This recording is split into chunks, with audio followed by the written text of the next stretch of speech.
안녕하십니까? 매주마다 노인장기요양기관 소식을 전하게 될 전문 앵커 실버리안 인사드립니다. 한국말이 조금 서툴러도 이해해 주시기 바랍니다. 요즘 현장에서 가장 뜨거운 이슈. 과연 제19대 국회에서 노인장기요양보험법 개정안이 통과될 것인가? 아니면 제20대 국회로 넘어가 재논의될 것인가?로 의견이 분분합니다. 어느 논쟁에서나 매사 찬성과 반대가 있듯이 이번 사안도 찬성하는 측과 반대 측 모두 머리를 싸매고 설득 논리를 개발하여 논쟁을 가열시키고 있는 양상입니다. 오늘 새롭게 등장한 질문은 이번 개정 법안은 재가장기요양기관을 대상으로 한 재무회계 규정 제정을 담은 것인데 왜 시설기관들까지 가세하여 반대에 가담하고 있는가? 입니다. 그 이유를 알아보겠습니다. 한마디로 정리한다면 계류 중인 노인장기요양보험법 개정안은 재무회계 규칙 관점에서는 재가장기요양기관을 위한 재무회계 규칙을 제정하는 내용을 담고 있는 것이 맞습니다. 하지만 이 개정법안에는 시설기관들에게도 해당하는 독소조항이 추가되어 있어 법안 통과를 반대해온 것이다라는 것이 골자일 것입니다.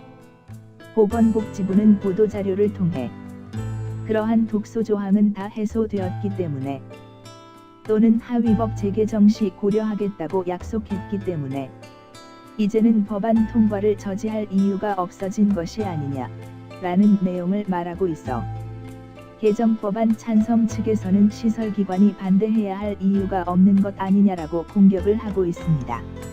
이 공격에 대해서 역시 반대 그룹에서는 일부 독소조항 해소를 한다는 조건으로 개정법안의 수정을 약속하기도 하고 하위법에서 고려하겠다고 하지만 보건복지부는 아직도 개정법안의 수정 없이 원안 통과를 추진하고 있는 것이 문제다라고 설명하면서 하위법에서 원하는 내용을 고려하겠다는 내용도 추진하던 사람이 바뀌거나 상황이 바뀌면 언제고 뒤바뀔 수 있으므로 전례로 보아 신뢰할 수 없다.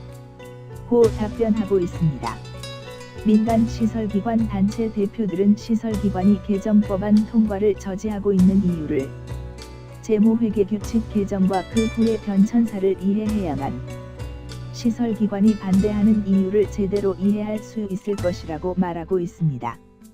그 흐름을 다시 한번 정리해 보았습니다. 2012년 7월 사회복지법인 및 사회복지시설 재무회계 규칙의 개정이 완료되고 난 이후에도 이 법안의 전격 시행이 이루어지지 않은 것으로 알려졌습니다.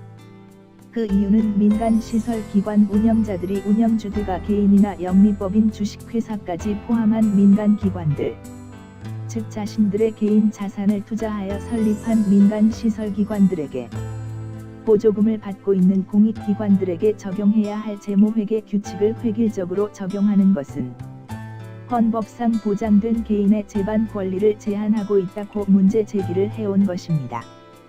보건복지부는 2014년 4월 민간기관들의 거센 주장에 굴복하여 개인이나 영리법인 등 태생이 수익 추구를 위해 만들어진 민간기관들에게 재무회계 규칙을 의무적으로 적용하는 것은 문제가 있다고 시인하고 장기요양기관의 특성을 고려한 재무회계 규칙을 만들겠다는 약속을 한 것입니다.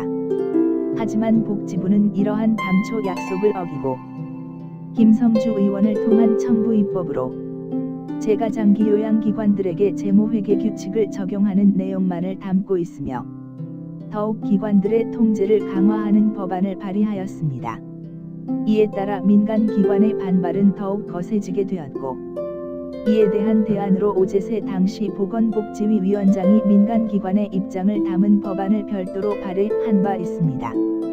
2014년 11월 열린 보건복지위 법안상정심의 소위원회에서 두 개의 법안은 모두 폐기되고 새로 부임한 보건복지상임위 김춘진 의원의 대안 입법으로 노인장기요양기관을 더욱 통제하는 내용의 독소조항이 담긴 노인장기요양보험법 개정안이 2014년 12월 보건복지위 상임위를 통과하여 법사위에 보내졌습니다. 그 후 법사위 제2소위원회의 통과가 미루어져 현재 계류 중에 있는 것입니다. 현재 시설기관들이 재가장기요양기관들과 함께 법안 통과에 반대하는 결정적인 이유는 당초 재무회계 규정 개정을 요구한 취지가 운영주되가 각기 다른 민간 장기요양기관의 특성을 담은 재무회계 규칙을 만들어 달라는 취지가 무시되고 재가장기요양기관의 재무회계 규칙을 만드는 것으로 변질되었기 때문입니다. 민간 시설기관 단체의 요구사항은 민간 장기요양기관의 특성을 담은 재무회계 규정의 내용을 구체적으로 법안에 삽입하고 동시에 민간 시설기관과 재가장기요양기관이 공통으로 적용받아야 할 독소조항이 삭제되지 않고서는 법 개정안이 통과될 수 없다고 주장하고 있습니다. 이들의 주장은 단지 이익금의 일부를 가져갈 수 있도록 해준다는 것이 전부가 아니다라고 설명하고 있습니다. 보조금을 받지 않고 있는 민간 기관에게 보조금을 받고 있는 공익법인이 지켜야 할 재무회계 과정상의 어려운 절차를 획일적으로 준수하게 강제화하는 것도 개정되어야 할 과제라고 설명합니다. 예를 들면 공익기관이 물품 구입의 복수 입찰 과정이나 신용카드 사용 제한, 재무행정상의 복잡한 서류 및 증빙 절차가 민간에게 그대로 적용되면 민간의 자율성을 크게 훼손하여 자칫 평소에 아무렇지도 않던 행위가 범죄로 둔갑하여 나타날 수 있으므로 대폭 간소화된다고 주장합니다. 보건복지부가 최근 배포한 보도자료에서 모든 독소조항이 삭제되어 민간 시설기관의 요구사항이 해결되었다는 주장에 대해서요. 민간 시설기관 단체들은 계류 중인 개정법안 자체가 민간 시설이 요구하는 내용을 포함하고 있지 않으면서 단지 장기요양기관의 특성을 고려한 이란 한 단어로 압축시킨 것은 그 범위가 분명치 않고 사람이 바뀌면 언제고 말이 바뀔 수 있다고 항변하고 있습니다. 그리고 더욱 중요한 것은 보건복지부가 아직도 개정법안 원안 통과를 고수하고 있기 때문에 독소조항이 빠져 있는 것이 아니다라고 주장하고 있습니다. 결국 민간 시설기관들의 요구는 이번 제19대 국회에서는 개정법안을 자동 폐기하고 제20대 국회에서 차근차근 다시 논의하여 얽힌 실타래를 함께 풀어보자는 것으로 요약될 수 있으며 보건복지부는 우선 제19대 국회에서 개정법안을 통과시키고 하위법령의 제정 과정에서 테크스포스팀을 구성하여 해결하자고 대응하고 있습니다. 이러한 상반된 주장은 의견 조율 없이 평행선을 달리며 계속되고 있습니다. 과연 1년 반 이상 끌어온 노인장기요양보험법 개정안, 어찌 문제를 풀어나갈 수 있을까? 초미의 관심사입니다.